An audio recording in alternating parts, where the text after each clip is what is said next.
Bem, pessoal, vamos trazer na aula de hoje o segundo grupo da isomeria espacial dos chamados estereoisômeros, que é muito cobrado. A isomeria chamada de ótica. Diferentemente da isomeria geométrica, em que a gente precisa dos carbonos insaturados, do carbono sp2, aqui não. O conceito da isomeria ótica já é quimicamente diferente. Por quê?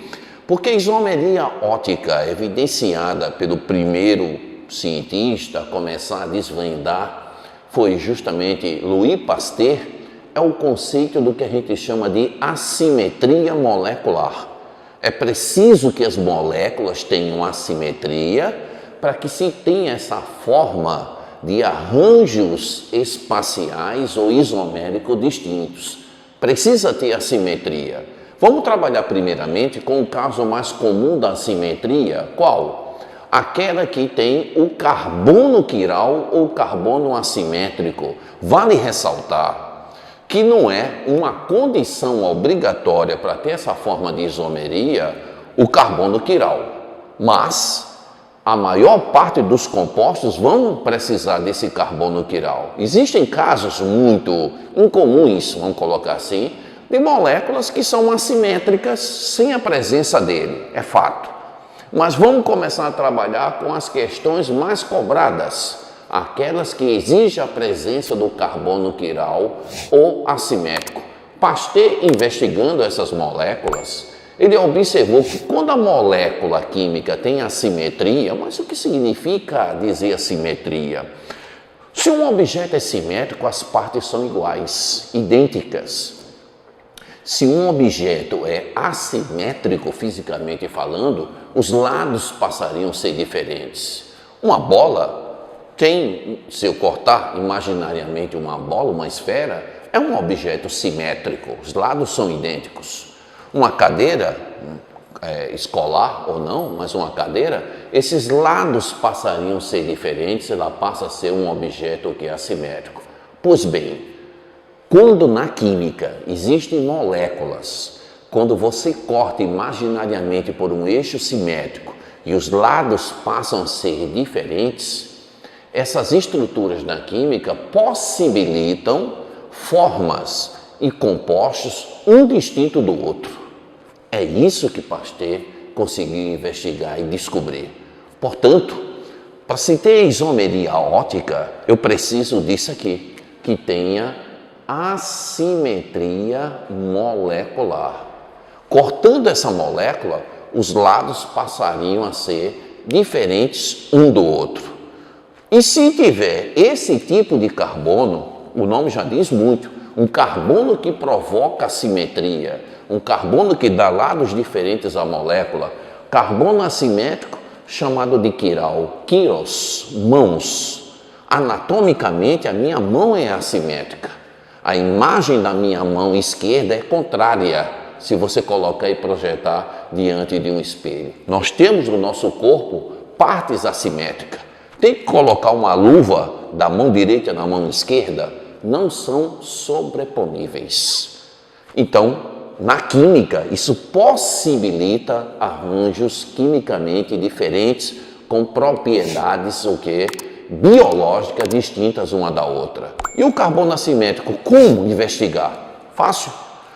Se você tiver um carbono que os 4 grupos em torno do mesmo sejam quimicamente diferentes entre si, a gente chama isso de ligantes, R1, R2, R3 e R4, todos os grupos em torno desse carbono sejam quimicamente diferentes, você está diante de um carbono quiral ou de um carbono assimétrico, que a gente marca com um asterisco, simbolizando isso. Veja aqui nessa molécula, a molécula do ácido lático, que foi a molécula que Pasteur começou a trabalhar, oficialmente é o ácido 2-hidroxipropanoico. Corrigindo aqui para a gente, por favor. 2-hidroxipropanoico, tem que ter aqui o grupo carboxílico. 2-hidroxipropanoico. Agora sim, você teria aqui o carbono 1, que é do ácido, o grupo alcoólico, o hidrogênio e o grupo metil. Você vai observando que os 4 grupos em torno desse carbono 2 são totalmente diferentes entre si. Eu diria então que essa molécula tem atividade ótica, que essa molécula propicia isômeros espacialmente diferentes um do outro. Como observar esses isômeros? Aí é uma tarefa um pouquinho difícil, mas esse cientista bioquímico Emil Fischer me deu aqui uma forma da gente representar uma estrutura bidimensional em 3 dimensões, dá um tratamento tridimensional. O que é que você tem que fazer? Uma interseção de reta, onde nessa interseção de reta está esse carbono aqui, o carbono quiral, o carbono assimétrico. Distribui os 4 grupos distintos: ácido, álcool, metil e hidrogênio. Imagine que isso está diante de um espelho imaginário. Fiquei na frente do espelho, é o objeto, como a física coloca, é a forma de um dos isômeros, que a gente chama de destrógeno, símbolo D minúsculo ou mais. A gente pode colocar assim. Faça a imagem, óbvio, a estrutura invertida dele, dá uma olhada. Inverti o grupo ácido, inverti o grupo alcoólico, inverti o grupo metila. Aqui eu tenho uma imagem. Essa imagem é o outro isômero, chamado de levógeno, símbolo L ou ainda menos. Esse par, pessoal, destrógeno, levógeno, são os isômeros dessa molécula que tem o centro quiral. Esses são os 2 isômeros da minha ótica aqui. Esses 2, esse par é chamado de par de enantiomorfos, ou ainda de isômeros o quê? Ativos. Então, resumo, se a molécula apresentar um centro quiral, um carbono assimétrico, essa molécula tem uma simetria natural.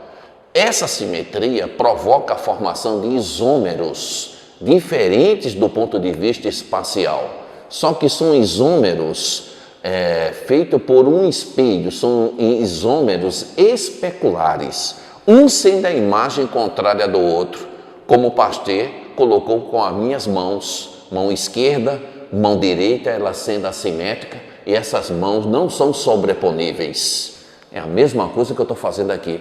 Eu tenho um destrógeno e tenho um levógeno que nascem, são oriundos, são produzidos da mesma molécula.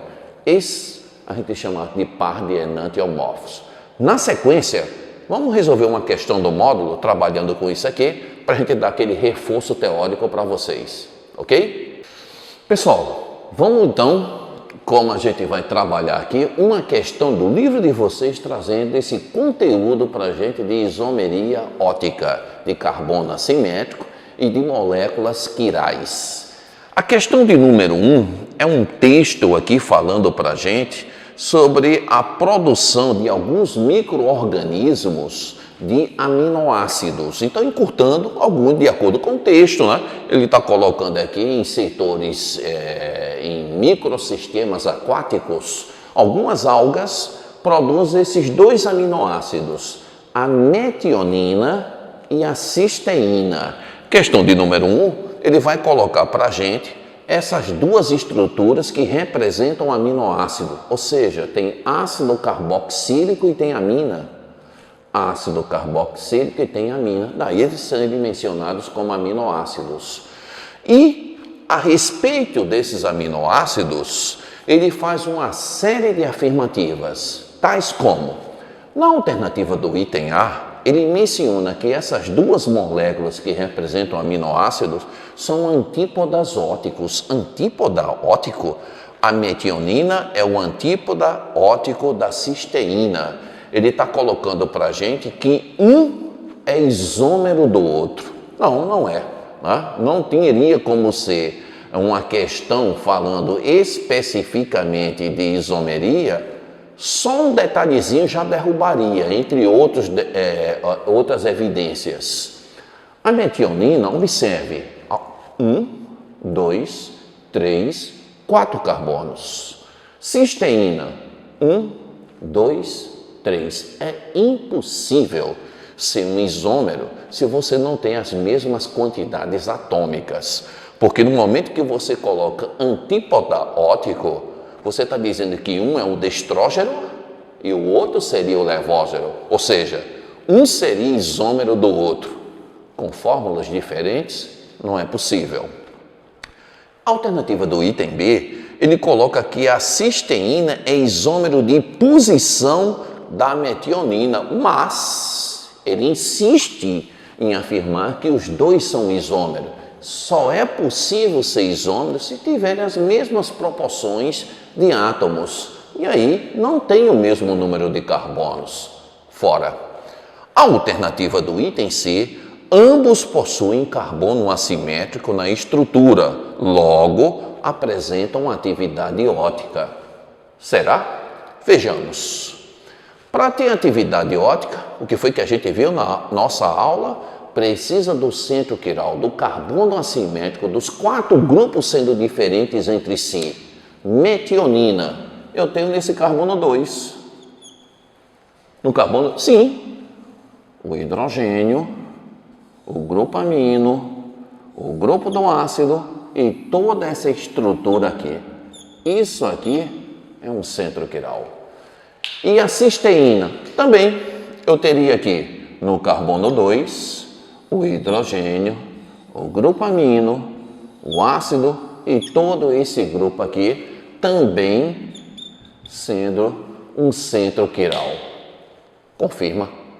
Os 2 aminoácidos possuem no seu carbono de número 2 centros quirais, portanto, os dois vão ter atividade ótica. Concordo, então, eu vou ficar com a alternativa do item C, questão de número 1, sobre isomeria do tipo ótica. Até uma próxima aula nossa.